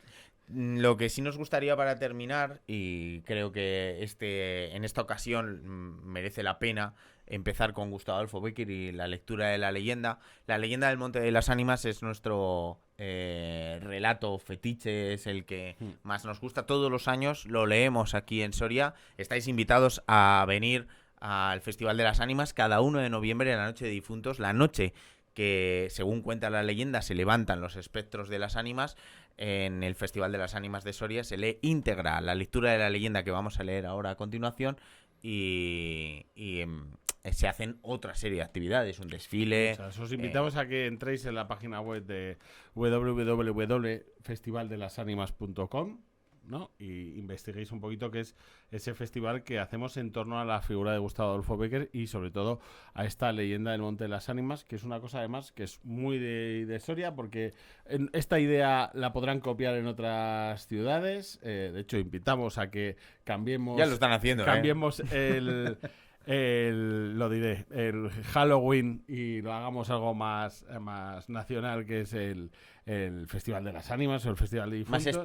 Más español, sí, que lo hagamos y lo que no se van a poder llevar nunca por infraestructura. No hay que, por si acaso no vamos a hablar muy alto, pero es muy complicado llevaros ese Monte de las Ánimas, que es un monte que cae justo al lado de, bueno, de la ciudad, a la ciudad de Soria, que se puede pasear por ahí. Yo lo hago todos los días. Los arcos de San Juan de Duero, que también nombra el relato, el puente de piedra, que también aparece en la leyenda, o las calles de la ciudad de Soria, o el Palacio de los Condes de Gómara, que pueda ser seguramente uno de los lugares donde se inspiró para poder escribir algunas de las partes de la leyenda que vamos a leer a continuación. Efectivamente. Pues hoy vamos a decir que luego en este programa lo que vamos a tener son grandes voces que nos acompañarán para leer los relatos de terror de los autores que vayamos eligiendo. Pero hoy no ha podido ser... No ha venido nadie. No ha venido nadie y lo va a leer Nano. Intentará vocalizar. Que fuiste, ahora ya vamos a hablarlo, fuiste la primera persona que hace... No, luego... La primera persona que lo leyó en Soria. En Soria, efectivamente. Hace 10, 11... ¿Cuántos años llevamos? No, 13 años. 13 años. Hace 13 años, cuando se trajo el festival a Soria, antes se desarrollaba en un pueblo al lado de Soria, que es las Cuevas de Soria. Cuando se trajo aquí, el primer lector que hubo de la leyenda de las ánimas, lo tenemos aquí. Entonces, pues, si te acuerdas, si te lo sabrás hasta de memoria. Me lo sé de memoria, ¿eh? Pero vamos a hacer como que lo leímos, ¿vale? Vale. Pues, con todos vosotros, Nano López, que nos lee El Monte de las Ánimas de Gustavo Adolfo Bécquer.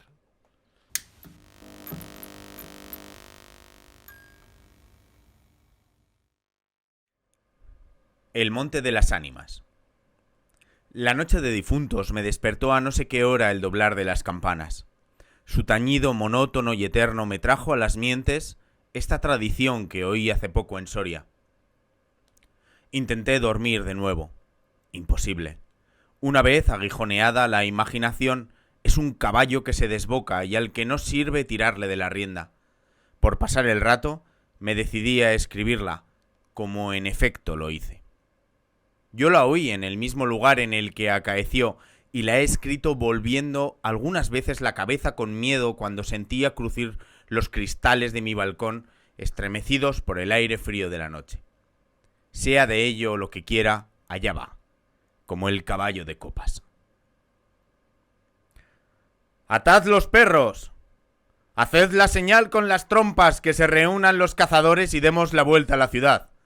La noche se acerca. Es día de todos los santos y estamos en el Monte de las Ánimas. ¿Tan pronto?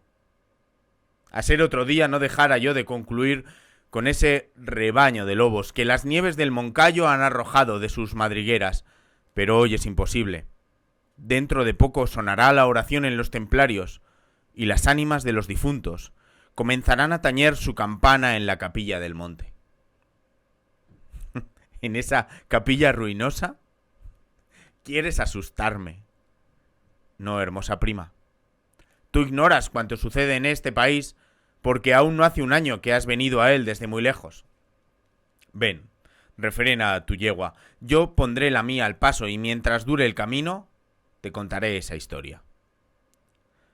Los pajes se reunieron en alegres y bulliciosos grupos. Los condes de Borges y de Alcudiel montaron en sus magníficos caballos y todos juntos siguieron a sus hijos, Beatriz y Alonso, que precedían la comitiva a bastante distancia. Mientras duraba el camino, Alonso narró en estos términos la prometida historia. Ese monte que hoy llaman de las Ánimas pertenecía a los templarios, cuyo convento ves allí, a la margen del río.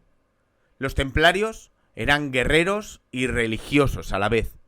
Conquistada Soria a los árabes, el rey los hizo venir de lejanas tierras para defender la ciudad por la parte del puente, haciendo en ello notable agravio a sus nobles de Castilla, que así hubieran sabido solos defenderla como solos la conquistaron. Entre los caballeros de la nueva y poderosa orden y los hidalgos de la ciudad fermentó por algunos años, y estalló al fin un odio profundo. Los primeros tenían acotado ese monte, donde reservaban caza abundante para satisfacer sus necesidades y contribuir a sus placeres. Los segundos determinaron organizar una gran batida, a pesar de las severas prohibiciones de los clérigos con espuelas, como llamaban a sus enemigos. Cundió la voz del reto, y nada fue parte a detener a los unos en su manía de cazar y a los otros en su empeño de estorbarlo. La proyectada expedición se llevó a cabo. No se acordaron de ella las fieras, antes la tendrían presente tantas madres como arrastraron sendos lutos por sus hijos. Aquello no fue una cacería, fue una batalla espantosa. El monte quedó sembrado de cadáveres. Los lobos, a quienes se quiso exterminar, tuvieron un sangriento festín. Por último, intervino la autoridad del rey. El monte, maldita ocasión de tantas desgracias, se declaró abandonado, y en la capilla de los religiosos, situada en el mismo monte, y en cuyo atrio se enterraron juntos amigos y enemigos, comenzó a arruinarse.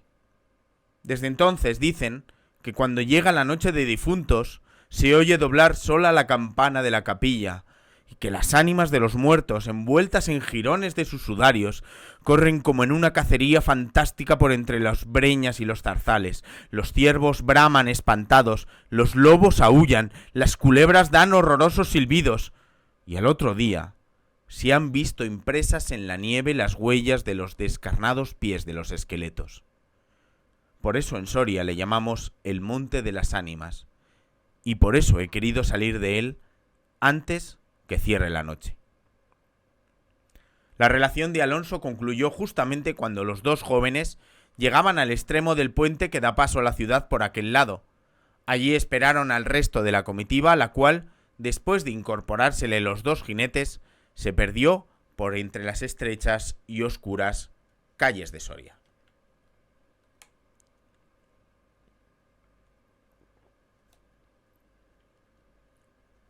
Los servidores acababan de levantar los manteles. La alta chimenea gótica del palacio de los condes de Alcudiel despedía un vivo resplandor, iluminando algunos grupos de damas y caballeros que alrededor de la lumbre conversaban familiarmente, y el viento azotaba los emplomados vidrios de las ojivas del salón. Solo dos personas parecían ajenas a la conversación general: Beatriz y Alonso. Beatriz seguía con los ojos y absorta en un vago pensamiento los caprichos de la llama. Alonso miraba el reflejo de la hoguera chispear en las azules pupilas de Beatriz. Ambos guardaban hacía rato un profundo silencio. Las dueñas referían a propósito de la noche de difuntos cuentos temerosos en los que los espectros y los aparecidos representaban el primer papel, y las campanas de las iglesias de Soria doblaban a lo lejos con un tañido monótono y triste. «Hermosa prima», exclamó al fin Alonso, rompiendo el largo silencio en el que se encontraban. «Pronto vamos a separarnos, tal vez para siempre. Las áridas llanuras de Castilla, sus costumbres toscas y guerreras, sus hábitos sencillos y patriarcales, sé que no te gustan. Te he oído suspirar varias veces, acaso para algún galán de tu lejano señorío». Beatriz hizo un gesto de fría indiferencia. Todo un carácter de mujer se reveló en aquella desdeñosa contracción de sus delgados labios. «Tal vez por la pompa de la corte francesa donde hasta aquí has vivido», se apresuró a añadir el joven. «De un modo o de otro presiento que no tardaré en perderte. Al separarnos, quisiera que llevases una memoria mía. ¿Te acuerdas cuando fuimos al templo a dar gracias a Dios por haberte devuelto la salud que viniste a buscar a esta tierra? El joyel que sujetaba la pluma de mi gorra cautivó tu atención. Qué hermoso estaría sujetando un velo sobre tu oscura cabellera.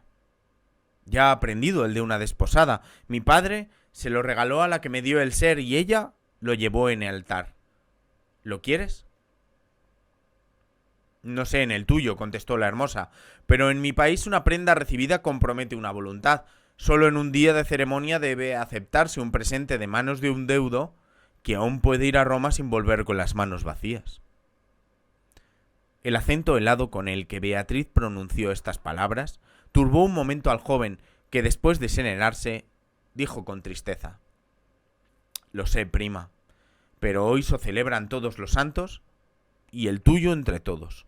Hoy es día de ceremonias y presentes. ¿Quieres aceptar el mío? Beatriz se mordió ligeramente los labios y extendió la mano para tomar la joya sin añadir una palabra. Los dos jóvenes volvieron a quedarse en silencio y volvióse a oír la cascada voz de las viejas que hablaban de brujas y de trasgos, y el zumbido del aire hacía crujir los vidrios de las ojivas y el triste y monótono doblar de las campanas. Al cabo de unos minutos, el interrumpido diálogo tornó a anudarse de este modo. Y antes de que concluya el día de todos los santos, en el que así como el tuyo se celebra el mío y puedes, sin atar tu voluntad, dejarme un recuerdo, ¿no lo harás?, dijo él clavando una mirada en la de su prima, que brilló como un relámpago iluminada por un pensamiento diabólico. ¿Por qué no?, exclamó ella, llevándose la mano al hombro derecho como para buscar alguna cosa entre los pliegues de su ancha manga de terciopelo bordado en oro.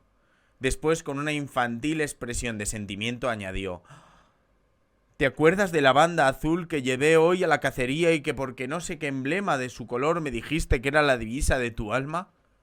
Sí, pues se ha perdido. Se ha perdido y pensaba dejártela como un recuerdo. Se ha perdido. ¿Y dónde?, preguntó Alonso, incorporándose de su asiento y con una indescriptible expresión de temor y esperanza. No sé. ¿En el monte, acaso? En el monte de las ánimas, murmuró palideciendo y dejándose caer sobre el sitial. En el monte de las ánimas.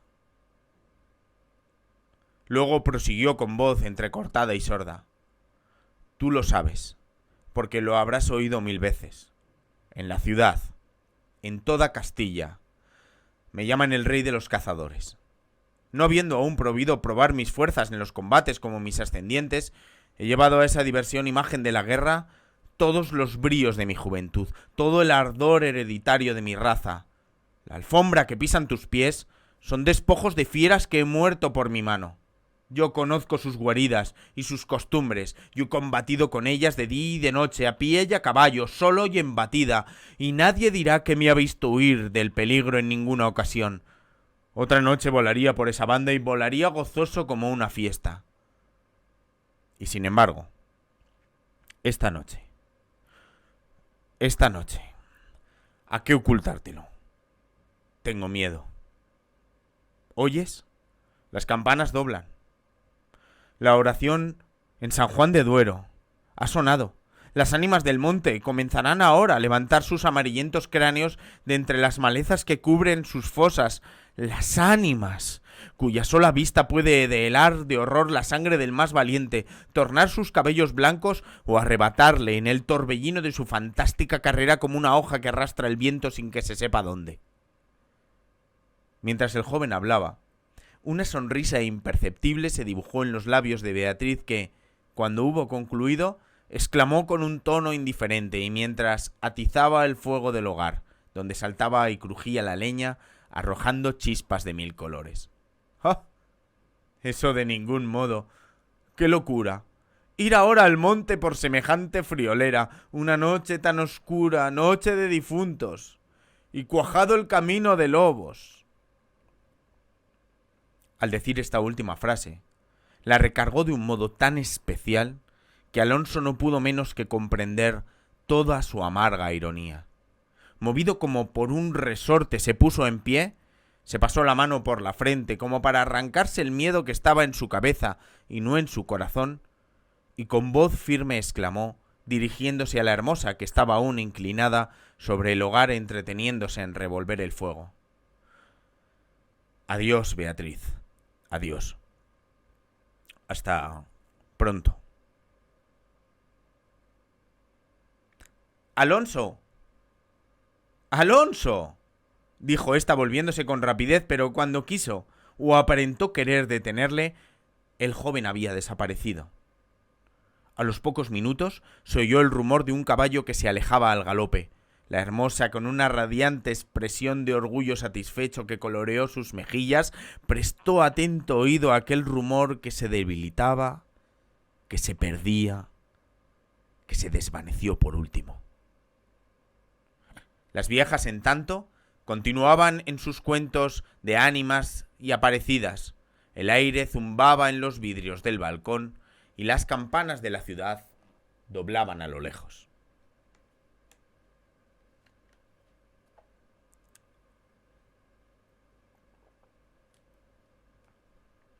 Había pasado 1 hora, 2, 3. La medianoche estaba a punto de sonar cuando Beatriz se retiró a su oratorio. Alonso no volvía y a querer en menos de 1 hora pudiera haberlo hecho. «Habrá tenido miedo», exclamó la joven, cerrando su libro de oraciones y encaminándose a su lecho después de haber intentado inútilmente murmurar algunos de los rezos que la Iglesia consagra en el Día de Difuntos a los que ya no existen. Después de haber apagado la lámpara y cruzado las dobles cortinas de seda, se durmió. Se durmió con un sueño inquieto, ligero, nervioso. Las 12 sonaron en el reloj del postigo. Beatriz oyó entre sueños las vibraciones de la campana, lentas, sordas, tristísimas, y entreabrió los ojos. Creía haber oído a par de ellas pronunciar su nombre, pero lejos, muy lejos, y por una voz ahogada y doliente. El viento gemía en los vidrios de la ventana. «Será el viento», dijo, y poniéndose la mano sobre el corazón procuró tranquilizarse, pero su corazón latía cada vez con más violencia. Las puertas del alerce del oratorio habían crujido sobre sus goznes con un chirrido agudo, prolongado y estridente. Primero unas y luego las otras más cercanas. Todas las puertas que daban paso a su habitación iban sonando por su orden, estas con un ruido sordo y grave, aquellas con un lamento largo y crispador. Después, silencio. Un silencio lleno de rumores extraños. El silencio de la medianoche, con un murmullo monótono de agua distante, lejanos ladridos de perros, voces confusas, palabras ininteligibles, ecos de pasos que van y vienen, crujir de ropas que se arrastran, suspiros que se ahogan, respiraciones fatigosas que casi se sienten, estremecimientos involuntarios que anuncian la presencia de algo que no se ve y que, no obstante, se nota su aproximación en la oscuridad. Beatriz, inmóvil, temblorosa, adelantó la cabeza fuera de las cortinillas y escuchó un momento. Oía 1000 ruidos diversos. Se pasaba la mano por la frente, tornaba a escuchar. Nada. Silencio. Veía con esa fosforescencia de la pupila en las crisis nerviosas como bultos que se movían en todas direcciones y cuando, dilatándola, se fijaba en un punto, nada. Oscuridad. Las sombras impenetrables. ¡Bah!, exclamó, volviéndose a recostar su hermosa cabeza sobre la almohada del raso azul del lecho. ¿Soy yo tan miedosa como esas pobres gentes cuyo su corazón palpita de terror bajo una armadura al oír una conseja de aparecidos? Y cerrando los ojos intentó dormir. Pero en vano había hecho un esfuerzo sobre sí misma. Pronto volvió a incorporarse, más pálida, más inquieta, más aterrada. Ya no era una ilusión. Las colgaduras del brocado de la puerta habían rozado al separarse, y unas pisadas lentas sonaban sobre la alfombra. El rumor de aquellas pisadas era sordo, casi imperceptible, pero continuado, y a su compás se oía crujir una cosa como madera o hueso. Y se acercaban, y se movió el reclinatorio que estaba a la orilla de su lecho. Beatriz lanzó un grito agudo y, rebujándose en la ropa que la cubría, escondió la cabeza y contuvo el aliento. El aire azotaba los vidrios del balcón. El agua de la fuente lejana caía y caía con un rumor eterno y monótono. Los ladridos de los perros se dilataban en las ráfagas del aire y las campanas de la ciudad de Soria, unas cerca, otras distantes, doblaban tristemente por las ánimas de los difuntos. Así pasó 1 hora, 2, la noche, 1 siglo, porque la noche aquella pareció eterna a Beatriz. Al fin despuntó la aurora. Vuelta de su temor, entreabrió los ojos a los primeros rayos de la luz. Después de una noche de insomnio y terrores, ¿es tan hermosa la luz clara y blanca del día? Separó las cortinas de seda del lecho, tendió una mirada serena a su alrededor y ya se disponía a reírse de sus temores pasados cuando, de repente, un sudor frío cubrió su cuerpo. Sus ojos se desencajaron y una palidez mortal descoloró sus mejillas. Sobre el reclinatorio había visto, sangrienta y desgarrada, la banda azul que perdiera en el monte. La banda azul que fue a buscar a Alonso. Cuando sus servidores llegaron despavoridos a noticiarle la muerte del primogénito de Alcudiel, que a la mañana había aparecido devorado por los lobos entre las malezas del Monte de las Ánimas, la encontraron inmóvil, crispada, asida con ambas manos a una de las columnas de ébano del lecho, desencajados los ojos, entreabierta la boca, blancos los labios, rígidos los miembros, muerta, muerta de horror.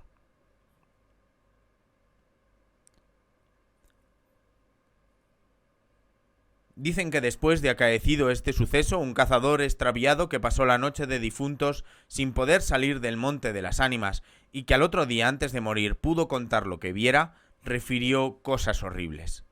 Entre otras, se asegura que vio a los esqueletos de los antiguos templarios y de los nobles de Soria enterrados en el atrio de la capilla levantarse al puro de la oración con un estrépito horrible, y caballeros sobre osamentas de corceles perseguir como una fiera a una mujer hermosa, pálida y desmelenada, que con los pies desnudos y sangrientos y arrojando gritos de horror, daba vueltas alrededor de la tumba de Alonso.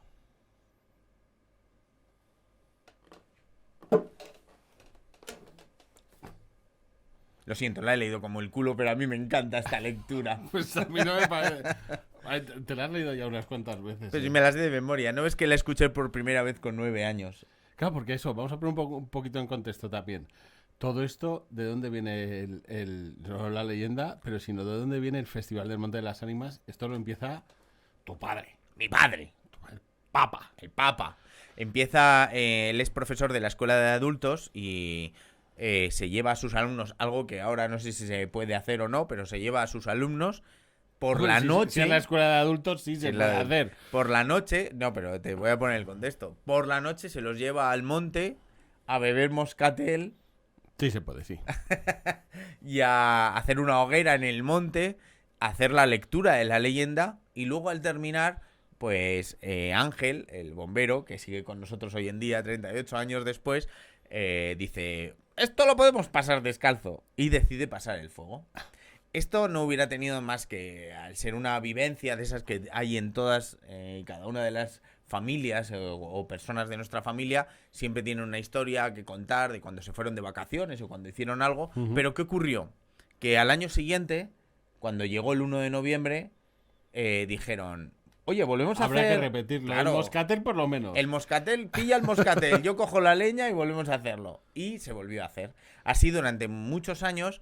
se repitió casi de forma, pues eso, sí, pero en el último minuto. O sea, era quedar esa tarde y decir, oye, hoy es la noche de las ánimas, ¿te acuerdas? Ay, sí, vamos a hacerlo, venga, va. Lo que pasa es que cada año, el primer año iban 20 personas, el segundo 50, el tercero 100. Llegó un momento en el que la fiesta, pues, se hizo demasiado grande. Llamamos a la puerta del ayuntamiento para que acogiera... la fiesta, pero en aquel momento no pudo ser. Nos acogieron en Cuevas de Soria, que nos decimos con mucho orgullo, porque una vez que volvimos otra vez a Soria capital, a nuestro lugar de origen, en Cuevas de Soria se sigue haciendo sí. La actividad, solo que la han hecho suya, y es lo mismo, la lectura de la leyenda del Paso del Fuego, pero al estilo de Cuevas de Soria. Más íntima, porque es una reunión más íntima, porque congrega a menos personas que el Festival de las Ánimas. Y para nosotros es un motivo de orgullo y además es una manera de poder ver la génesis de este festival. Es decir, si alguien quiere ver cómo era la Noche de las Ánimas hace 30 años, lo puede ver el día 31 de octubre todos los años en Cuevas de Soria. Y eso es muy bonito. Hombre, no, es precioso. Porque obviamente nosotros pues hemos montado una estructura y una producción acorde a un 100% de ocupación hotelera en la provincia de Soria. Y son otros recursos y son otros auditorios y son otro tipo de programas. Pero nos da mucho gusto que acciones como, por ejemplo, la lectura de Cuevas de Soria, el Paso del Fuego, o el Samaín de Garray, que también surgió... Hay un montón de actividades que durante esa fecha, entre el 31 y el 1, se producen en Soria. Quiero decir, la gente, lo mismo que viene al Festival de las Ánimas de Soria, también se puede acercar el día de antes a ver el Samaín de Garray, se puede acercar a ver, no sé si se sigue haciendo, creo que sí, en Ágreda, la muerte de las tres... Sí, se sigue haciendo y con mucha fuerza, además, cada vez con más visitantes. Cuevas de Soria, lo que sí se ha perdido, creo ya, que era en Veratón, lo de... No, las hogueras de San Leonardo... Eso, perdón. Las hogueras de San Leonardo se siguen realizando pero también. ¿se hacía otra cosa cerca de Ágreda también? No lo sé. Lo que sí es cierto es que en muchas poblaciones, en la Noche de Difuntos, y esto no solo en Soria, sino en la geografía nacional e internacional, se celebra la Noche de Difuntos de manera diferente. Y hay que separar muy bien, para que quede claro, lo que es la Noche de Difuntos de la Noche de Ánimas, que no tienen nada que ver. Claro, la Noche de los Santos, la noche es víspera de los Santos, que se llama Halloween por esa deformación inglesa anglosajona de All Hallow-Even, es víspera de los Santos, donde que cae en 31 de diciembre y donde se celebra pues el truco o trato, el Halloween. Y que proviene del Samaín celta, que era esa celebración de... Ese paso, ese rito a los muertos que viene de un contexto celta y que se celebra también en Soria. Que se cambiaron las cabezas de muerto por calabazas, que se agradece más, pero si no, veríamos todo esto plagado de... Pero hay muchas acciones que por suerte no se han perdido, otras sí, por desgracia, y vivimos en una zona de fuerte despoblación y por lo tanto pues es muy probable que algunos de las tradiciones, de las fiestas que se realizan hoy en día pues corran el riesgo, como por ejemplo los cánticos de Tajueco, que están en una población de muy pocos habitantes y que con mucho esfuerzo consiguen cada año volver otra vez a realizarla. Pero claro, la despoblación es un mal que está ahí presente y que hace que no solo en Soria, sino que en muchas otras poblaciones del territorio nacional pues corran el riesgo de desaparecer. Por suerte para nosotros, la fiesta de las ánimas tiene mucha fuerza. Tenemos la suerte y el privilegio de poder disfrutar de ella cada año en el Puente de Todos los Santos, al que os invitamos, y también nos ofrece la oportunidad de poder hacer este podcast. Sí. Bueno, ahora vamos a volver a tratar, seguramente es la leyenda más conocida de todas las de Bécquer, por lo menos la más representada, tanto a nivel gráfico, que aquí tenemos, por ejemplo, un ejemplo que vamos a mostrar, que es este maravilloso cómic. Este cómic que hicieron dos amigos Edu Torres y Rubén García, que hicieron este cómic, que es una pasada, lo voy a enseñar. Que lo pueden comprar en la página de numanguerris.com y que muestra, además de una gran calidad en el trazo, refleja fielmente el relato de Gustavo Perdón, Marcos, Bécquer. que te he dado golpes al micro. Pero eso es una pasada. Lo tienes también en cómic, pero también se han hecho cortometrajes. Bueno, cortometrajes de muchas leyendas de Gustavo Adolfo. Pero sí que esta es como la más reconocida de todas las que... Sí, y hasta películas, que tú eres muy cinéfilo, La Cruz del Diablo, que es una película que no solo nombra la leyenda de la Cruz del Diablo, sino que hace una especie de copy-paste de un montón de leyendas, y la leyenda del Monte de las Ánimas aparece también reflejada en esa película de finales de los años 70, de serie B, pero... Bueno, ya, a ver si hacemos, tenemos que hacer otro nosotros, un corto. Gustavo Adolfo Bécquer, podríamos decir nuestro Edgar Allan Poe. Sí, y además es que tiene vidas paralelas. Por eso. y vivieron además en una época parecida, ¿no? Becker muere en 1870, Edgar Allan Poe muere en 1849, o sea, pero hubo un pequeño tiempo en el que compartieron andanzas. Bueno, Y no sabías cómo utilizar Sí, la expresión. sí. Compartieron mismo el espacio en el universo. Hablaremos- Vamos, andanzas no salieron por ahí a No. moscateles tampoco. Pero no, sí pero que, sí que cada uno en su país hombre, se lo tomaron pasó los muy suyos. bien, se tomaron los suyos. Pero sí que por la forma de narrar, por esa escritura, que es un escrito romántico, sí que retrotrae mucho Gustavo Adolfo Bécquer A Edgar Allan Poe. Y el Allan corte Poe. periodístico también, que Edgar Allan Poe también era un gran periodista y que escribía también para numerosos periódicos. Y también porque no solo es un gran escritor de relatos, y quizás Edgar Allan Poe sea el primer escritor de la novela policíaca o detectivesca de la historia, sino porque además es uno de los grandes poetas de la literatura universal. Y seguramente leeremos cuando hagamos Hombre, su sí, homenaje. seguro. El cuervo va a caer por aquí, vamos, está Y clarísimo. que va a caer un programa a Edgar Allan Poe también. O varios, porque Bueno, es es que verdad, son porque es que, claro, es muy complicado resumir tanto su obra como... Bueno, como Gustavo Adolfo Bécquer, que hemos hecho 2 horas de programa, pero que nos hemos dejado un montón de cosas por contar. No se puede contar todo de la vida de una persona que es tan influyente y que ha influido tanto en tantos escritores. Resumirlo en 1 hora, en 2 horas y más en un vídeo de 10 minutos, pues es imposible, es dificilísimo. Pero bueno, de momento aprovechamos este espacio para disfrutar del descubrimiento y la información que nos vaya a caer de algunos de los mejores escritores. El próximo programa irá ¿Vas a dedicado... hacer ya spoiler?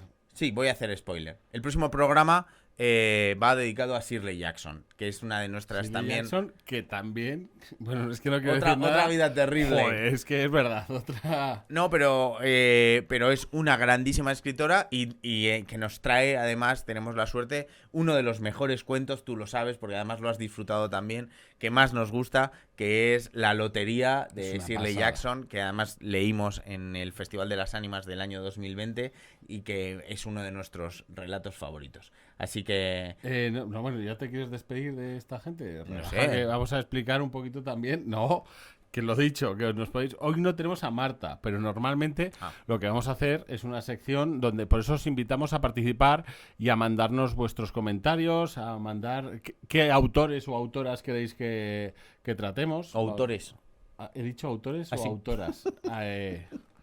Bien. ¿Queréis que tratemos? Escribidnos, ya podéis escribirnos tanto abajo aquí en los comentarios de que os invitamos. Esto hay que hacerlo. Esto hay que hacerlo, Es sí, verdad, no lo hemos escucha, hecho. escucha, Somos no- los únicos Teníamos- que hacemos podcast que no decimos, tenéis que inscribiros. Inscribiros no se dice, No se dice, gilipollas. es que no valemos. Suscríbete, dale al like, a la campanita. No sabemos ni ahí. dónde está. Puede que esté por aquí o eso, por aquí, o no por sé. ahí, yo qué sé, pero suscribiros. Por favor, más que nada porque... Bueno, que nosotros esto lo vamos a hacer igual. Yo lo voy a hacer exactamente igual, yo se lo voy a enseñar a mi madre y ya está, con eso me... Correcto, esto lo hacemos De hecho, mi para... madre vendrá algún día. Hoy, por favor, mira, es que algún día conoceréis a la madre de Nano, que es un ser de luz. Y Pero eso, tinieblas toda la vez. si queréis estar atentos, pues os suscribís, que además es que nos ayudáis mucho. Recomendarlo a la gente, que esto vamos a hacer una cadena. Si no, esto es como las cadenas. Jacinto Pérez de Vas a Soyacabras. amenazar ahora Sí, mismo. pero O sea, hemos pasado de suscribiros, que somos amigos, No, a no, no, como no, no no. te suscriban. Vamos a convertir este podcast en una leyenda. Jacinto Pérez de Soyacabras escuchó este podcast, no lo compartió, no se suscribió y apareció muerto a las 2 semanas. Ahí lo dejo. Si no quieres que te pase a ti, pues ya sabes lo que tienes que hacer. Y no le dio a la campanita, que eso no sé para lo que sirve, debe ser alguna historia del algoritmo de YouTube, todo lo pero que- hay que dar. Todo lo que no hizo Jacinto, no lo hagas tú. Todo lo que hay en la pantalla ahora mismo, pulsa todo. Todo lo tú que dale, haya. dale. Tú abre todo lo que haya. PayPal, dale también. Que no lo hacemos por dinero, pero si viene... Bueno. no, voy a...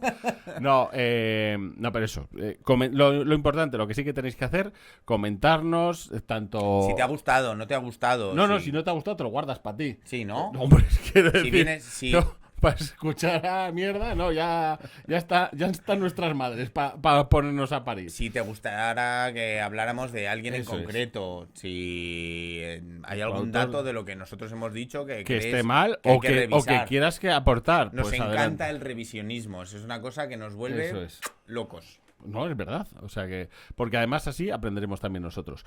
Podéis comentarlo tanto en este perfil de YouTube como lo podéis comentar en nuestras redes sociales. Recuérdalas, Ernesto, porque como hoy no tenemos a Marta. Tenemos Facebook, tenemos Twitter, tenemos TikTok, que es una cosa que me encanta. ¡Hostia!